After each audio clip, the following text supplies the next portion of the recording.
Hey, what's up, my friends? Welcome to my YouTube channel. My name is Victor, and I help people navigate through their spiritual awakening process. And today, I'm going to share with you the 5 fundamentals that will allow you to navigate your own awakening process. There can be information overload on this topic nowadays, and I'm going to keep it really simple and fundamental. And if you can just focus on these 5 things, you will do very well in managing the unique trials and tribulations and ups and downs that you're bound to encounter along your awakening journey. Number 1 is to take action in the direction towards your highest excitement, your joy.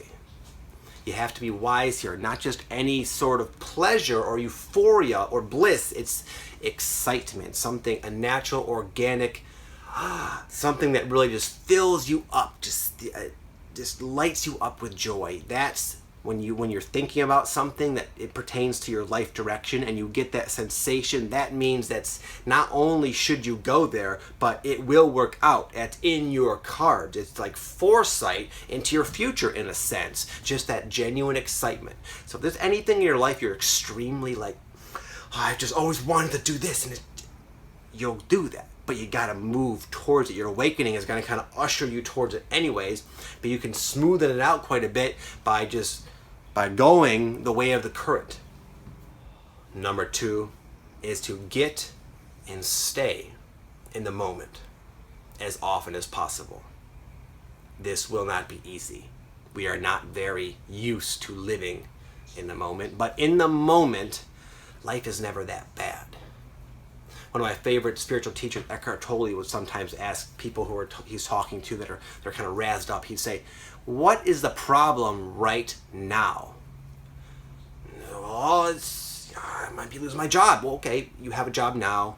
You're just sitting here talking to me. You're not being threatened by guns or violence.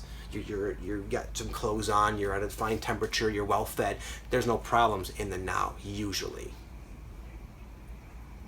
But this is hard because your awakening is just bombarding you with all sorts of symptoms and experiences and realizations and insights and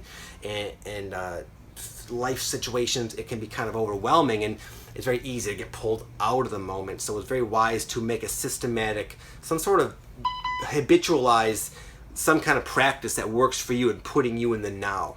I like to meditate. That's kind of a standard way to do it nowadays. My wife doesn't meditate ever, but she knits. But just knitting puts her in the meditative state. It puts her in the now. So find something you enjoy that you can put into your daily rhythm that will keep you in the now, and then just do your best to stay in the now.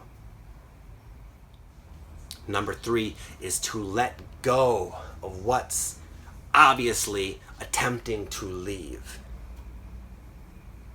If you find that there are situations in your life that are breaking down, they seem like they're just not being supported at all by the universe, and you sense that you should let it go, you can perceive the heaviness of the energy and realize there's an incompatibility between your ascending and raising vibration and this.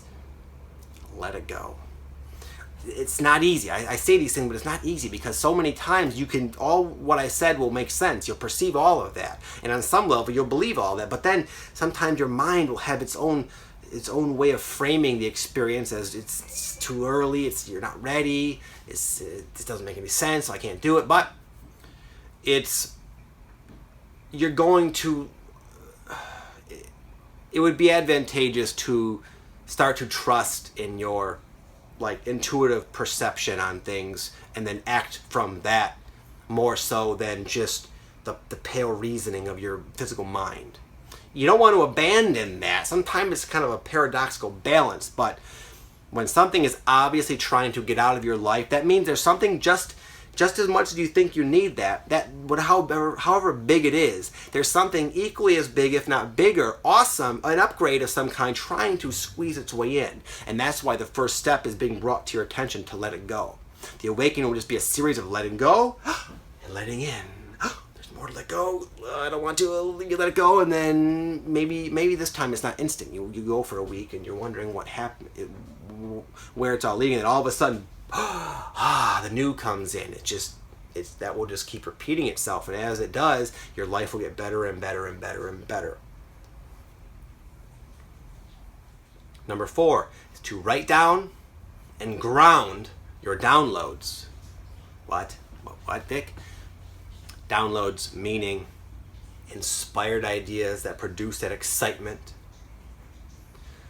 You'll start getting them more and more and more and more. And there comes a time where you get way more of them than is even feasible and practical to implement. But sometimes that can happen and people don't implement anything. They get caught on the idea cycle. The idea comes and it goes, it comes and it goes, it comes and it goes.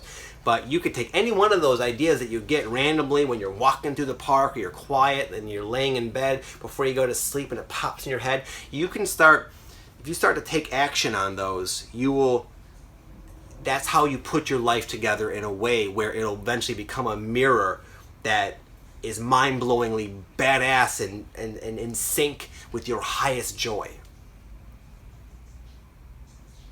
Sometimes circumstances just kind of come together for you, but a lot of you improving your life, which you usually become aware that you want to do a lot of that as you awaken to things in it that are not of your preference. A lot of that is your own being proactive and taking action on the ideas you're already getting.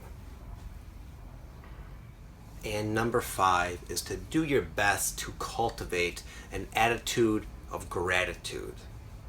You're going to find that there's always something that has come to light that you decide it's on its way out, a situation you wish to evolve out of or transcend or push, let go.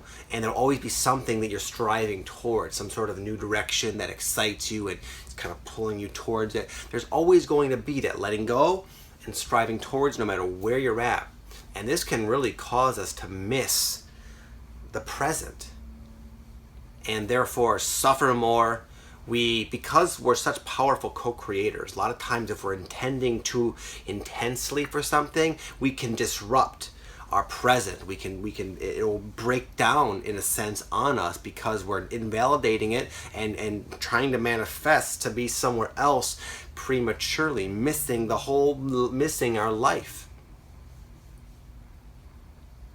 I can look back at my life and especially my awakening journey, and there were so many awesome, just really once in a lifetime experiences that I had lived through that I did not really appreciate or experience to the fullest by any stretch of the word. Now I'm finding myself more trying to really just be happy now, be grateful now, and in a sense ignore my wants and desires and resistances and just try to be present, try to be happy, try to be grateful. I'm not conditioned. I have a conditioning habit of not being grateful, of striving. Most of us do. So I have to be kind of conscious about this and mentally go through. In fact, I write a gratitude list every single day. I'll write 5 things down that I'm grateful for. It takes me about 2 minutes, but it changes my state of being, and I experience the rest of the day from a whole totally different perspective. So I hope these 5 things help you, my friend. I believe they will if you're going through this awakening process. These are things I've learned along the way, and if I can help you bring them to your attention now, and you can start to incorporate them in your life right now, I think you'll see a big difference. So anyways, my friends, have an amazing day. I will see you soon. Namaste.